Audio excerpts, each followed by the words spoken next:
Hey everybody, how you doing? Today I'm coming at you with a itemized list. This is mostly so that I don't ramble of all of the specific things that I did to lose 30 pounds in 6 months, give or take a couple of weeks. I've actually lost more than that. It's now to, I think, 32 pounds, 33 pounds or something like that. I'm continuing. I'm surprising myself and everyone I know, because they all thought that I couldn't go much past 180, but I'm at last weigh-in I'm 179 or so, 178.6 at last weigh-in. Anyway, so these are the things that I did, the things I didn't do, the things I did do. I'm going to start off by talking about diet, because that is probably the biggest thing. First things first, no more sugary drinks, if at all possible. That's not to say I never have them, but certainly it has been months, perhaps even years, since I had my last pop or anything sugary. Sometimes I'll have like orange juice or something like that, but even that, though, adds a lot of calories. That's the thing. Maybe you've heard this before, but we don't recognize when we're drinking something that's actually taking in a lot of calories, especially a Coke or something like that. It's very, very bad in terms of how much sugar it has. And same thing with coffee. I know the double. It's awesome, right? But I don't do that. I take my coffee black, not because I'm trying to be cool, but because it's takes down the calories. So no cream, no sugar, no nothing, just coffee. I hated it at first, but I did manage to get used to it. I enjoy it now. And what did I do? Water. Lots and lots of water. So where is that on here? Yeah, lots of water. Just basically replaced, like when I used, years ago, I would have maybe pop or juice or something like that with the food that I was eating. It was just my drink. And so that's all those calories you're taking in subconsciously. I just replaced all of that with water. Whenever I eat, I have water to wash down my food. Drinks, sugary drinks, are now a treat that I have every now and then to reward myself. I'm consciously doing it so I know, okay, I'm taking in some calories right here. But in general, water, and lots of it too. Stay hydrated. That makes it easier to exercise. Okay, moving on. I cut down on carbs and starches massively. Not 100% though.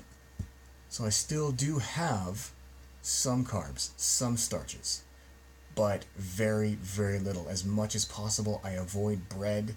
I avoid fries, absolutely, as much as I possibly can. Every now and then when I'm having a cheat day, and I'll get to that in a bit, I will have some. But as much as possible, stay away from fries, stay away from pizza. Pasta, same thing.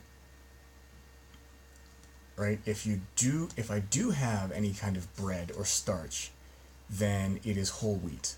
So no more flour tortillas, it's all about the whole wheat now.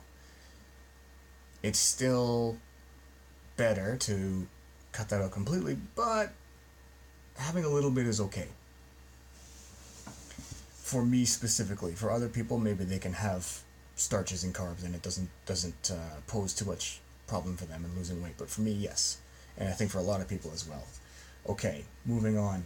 Thinking of drinks, I still do have alcohol. You can do that. You can keep having alcohol and lose weight. It's possible. However, I do not have my Ryan Coke anymore. That was my go-to. I loved it, right? Or rum and Coke. So many calories, so much sugar, so bad. What I do now is gin or vodka and soda water with a little slice of lemon, just for a little bit of flavor, because that has the lowest calories per ounce. Alcohol has calories too, guys. And who ever thought beer doesn't have calories? That is the dumbest thing. Seriously. Okay, moving on. I don't think anyone ever took that seriously, did they? I really hope not. Okay. Anyway, for my exercise, and it's coming near the end of my list because as you may have heard, you cannot outtrain a bad diet. There is no way you can outpace eating too much food or eating food that is terrible for you. So I did the gym 5 days a week, strength training. Some people say cardio is better, some people say strength training is better. I do both, right? So gym 5 days a week, 1 day for each muscle group.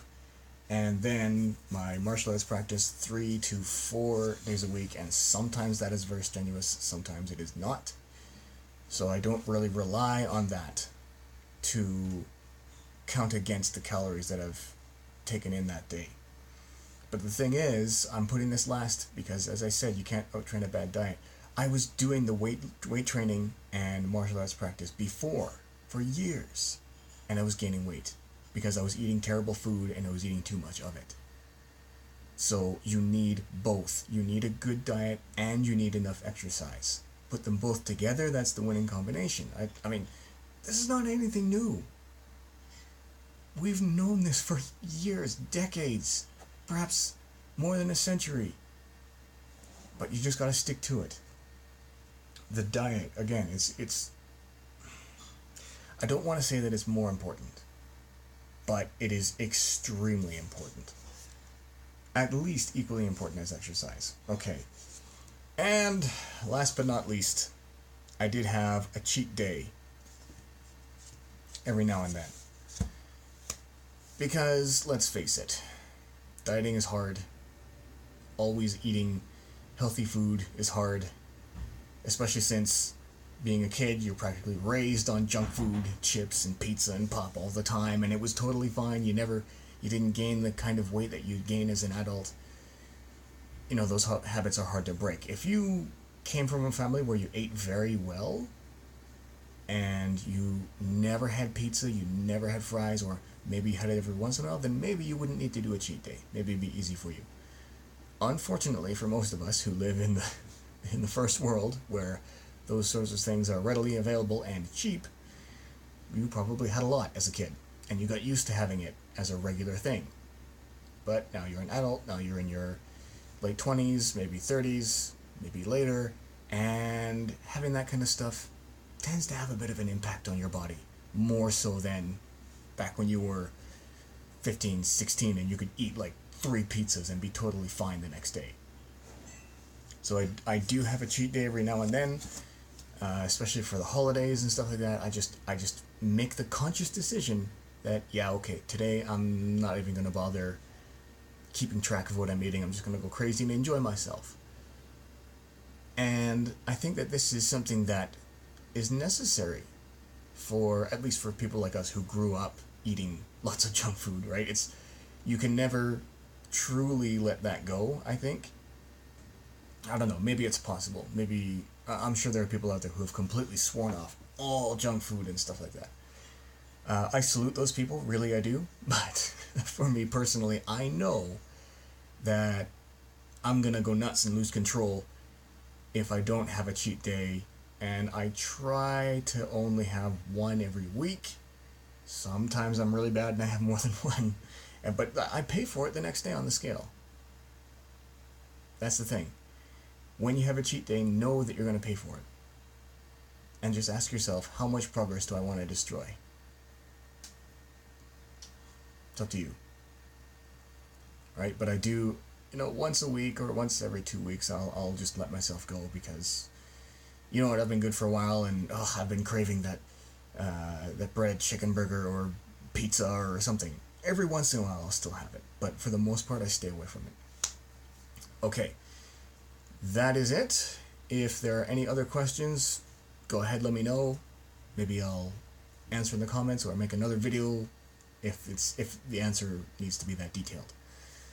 Otherwise, I will end it there.